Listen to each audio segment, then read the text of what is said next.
बार-बार गलतियाँ करने से हम तंग तंग हैं। हुँ। तो हम तो मुझे ये जानना है कि उस वक़्त हमारा ब्रेन कैसे चल रहा होता है? मेरे ब्रेन में उस वक़्त क्या चल रहा होता है? इसमें 2 चीज़ें हैं, बहुत डीपर साइकोलॉजी इन्वॉल्व्ड है। इसका एक सिंपलर वर्ज़न है कि न्यूरोसाइंस और साइकोलॉजी क्या कहती है, और फिर दूसरा जो कि बहुत इम्पोर्टेंट है, जो हम नहीं सीखना समझना चाहते, हमारी ज़िंदगी में क्या होता है? उससे हमारे ऊपर क्या असर होता है और फिर हम क्या बन के निकलते हैं, ठीक? सो पहले तो न्यूरोसाइंस को ले ले लीजिए। हम वही गलतियाँ बार-बार क्यों करते हैं? क्योंकि एक अनकॉन्शियस पैटर्न बन जाता है ब्रेन में। वो कैसे बनता है? वो हमारे पास्ट एक्सपीरियंसेस से बनता है। जब वो बन जाता है तो वो हमारी कन्वीनियंस के लिए जब भी वो सिचुएशन हमारी ज़िंदगी में आती है, वही बीटन राउट जो है ब्रेन, वो जो सेट न्यूरो पाथवेज़ का जो पाथवे बन जाता है, उसी के ऊपर हमें वो ऑपरेट कराने पे ले जाता है। इसको मिस्टेक पाथवेज़ भी कहते हैं साइकोलॉजी में। फ्रॉइड भाईजान जो थे ना, उसको रेपिटिशन कंपल्शन भी कहते हैं। कंपल्शन मतलब मजबूरी। वो बार-बार, और ये मजबूरी क्यों हो जाती है? 2 रीज़न की वजह से। एक, we give in into the same emotional behaviour, same emotional pattern, और वो क्यों हम करते हैं? To protect the ego. और वो कैसे करते हैं? By using the confirmation bias. ये बेसिक साइंस है। और दूसरी क्या रीज़न होती है ऐसा बार-बार होने का? वो होता है, it is our inability to learn the lessons from the past. ये हम काम नहीं करते। अच्छा, अब ये बात कि ऐसे होता है तो हमें क्या करना चाहिए? वही चीज़ जो हम नहीं करना चाहते। सेल्फ अवेयरनेस, वो कैसे आती है? माइंडफुल होने से। Mindful of situation, mindful of thoughts, mindful of your actions, mindful of your reactions. वो कैसे होता है? ऑब्जेक्टिव होने से। सिचुएशन क्या है?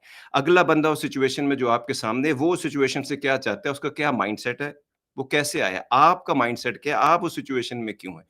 ये देखने के बाद फिर सिचुएशन को देखना और फिगर आउट करना, और फिर अपने आप को, इमोशंस को, अपने बिहेवियर को कंट्रोल करके डिजायर्ड रिजल्ट्स की तरफ जाना।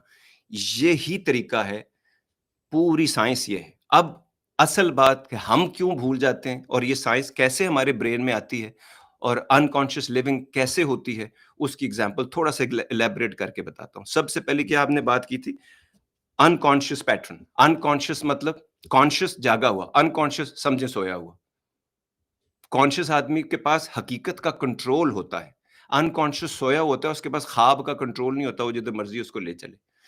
अब ये अनकॉन्शियस पैटर्न ब्रेन में बना कैसे? हमारे पास्ट एक्सपीरियंसेस से। पास्ट एक्सपीरियंसेस से जब हम कहते हैं तो हमें 1-2 दुःख याद आते हैं, कोई महबूब याद आ जाता है, कोई दुःख याद आता है। जी नहीं। पास्ट एक्सपीरियंसेस में ये 2-4 जो आप पकड़ के बैठे हुए हैं वो नहीं, ब्रेन इससे बहुत ऊपर लेके चीज़ें बैठा हुआ है, क्योंकि उसका काम है आपको प्रोटेक्ट करना।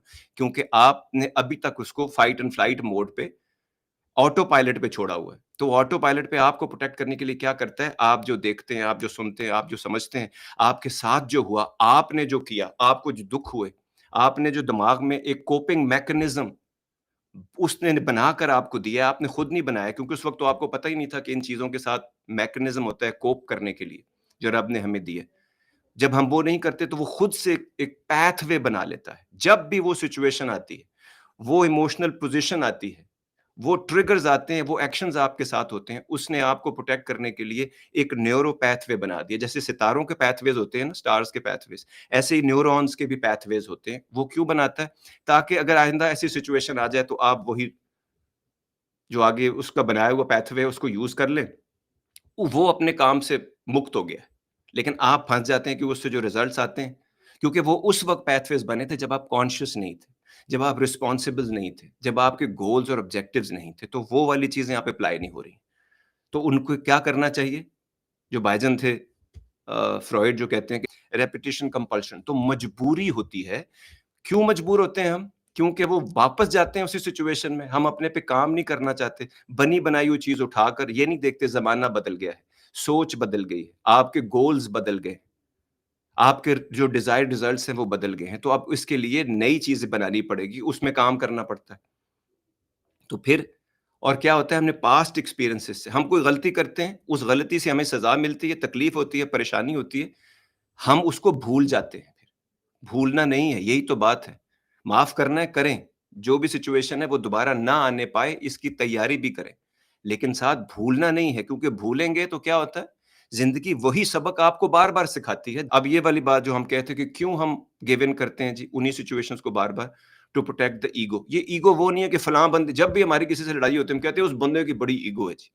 ये वो ईगो नहीं है, ये वो वाली ईगो है जो आपने ज़हन में आसानी के लिए लोगों को ना सिम्प्लीफाई कर देते हैं। ये वो ईगो है जो आपके ज़हन में बनी हुई है, ब्रेन के अंदर। कैसे बनाई है उसने? बाय यूजिंग कन्फर्मेशन बायस, क्योंकि वो आसान है। उसमें जो आपने देख लिया, सुन लिया, समझ लिया 20 साल, 15 साल की उम्र में, अब आप उसको 40 में यूज़ करना चाहते हैं, क्योंकि वो आसान है। लेकिन सब कुछ बदल गया है। पहले जो नहीं चाहिए था, वो चाहिए है। पहले जो नहीं समझ थी, अब वो समझ आ गई है।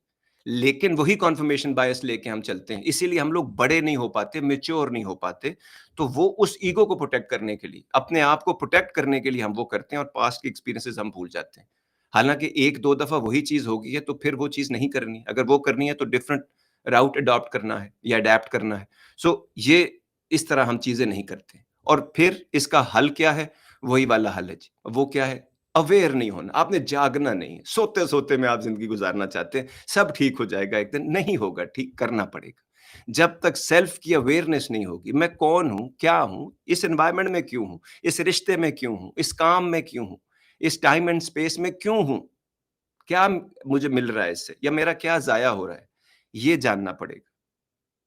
उसके बाद माइंडफुल होना कि मैं क्या कर रहा हूँ? क्यों कर रहा हूँ? कितना करूँ? कितना ना करूँ? ये सब समझना फिर ऑब्जेक्टिव हो के सिर्फ़ आप ही नहीं हैं इस दुनिया में, यह सिचुएशन में, और लोग भी हैं। उन्हें क्या मिलेगा? उन्हें क्या देंगे? क्या शेयर करेंगे? तो अपने लिए क्या चाहिए? दूसरे को भी कुछ देना है और उस एनवायरनमेंट से कुछ लेना और सीखना, समझना है और आगे बढ़ना है। बार-बार फाउंडेशन नहीं बनाता आदमी, उसके ऊपर पहली मंजिल, दूसरी मंजिल, तीसरी मंजिल बनाएगा तो स्काई स्क्रैपर बनेगा। और आखिरी चीज़, क्यों करना है ये सब? क्योंकि डिज़ायर्ड रिज़ल्ट्स को पहुँचने के लिए अपने एक्शंस पे भी कंट्रोल करना है, रिएक्शंस पे भी कंट्रोल करना है। उसमें लोगों का कसूर नहीं है। लोग वो उनके अपने जर्नी पे हैं। आपसे आपके बारे में पूछा जाएगा। आपको जो गिफ्ट एबिलिटीज़ दी हैं, उसको कैसे यूटिलाइज़ किया, उसके बारे में पूछा जाएगा। अच्छा, जब हम नहीं ये सब करते तो क्या होता है? हम ज़हनी खिलफ़िशार का शिकार हो जाते हैं। उसको साइकोलॉजी में क्या कहते हैं? Cognitive dissonance. ये क्या बला है? ये कॉग्निटिव डिसोनेंस ये होती है कि जब एक ब्रेन के अंदर 2 कॉन्फ्लिक्टिंग चीज़ें चल रही हों। फ़ेथ आपका एक तरफ है, आपका जो बिलीफ सिस्टम है वो एक तरफ है, आपके एक्शंस दूसरी तरफ है, तो खिंचाव बढ़ने लग जाता है। और उसी से फिर लोग डर जाते हैं, घबरा जाते हैं, परेशान हो जाते हैं, क्वेश्चन करने लगते हैं अपनी चॉइसेस को, अपनी ज़िंदगी को, रब को, दुनिया को, मायूस हो जाते हैं। अक्लमंद लोग ऐसा नहीं करते। ये जब उनके साथ होता है तो ये उनको मोटिवेट करता है to create change, to simplify things, to prioritize, to change things और रास्ता एक पकड़ने की कोशिश करते हैं। ये पूरे का पूरा प्रोसेस है।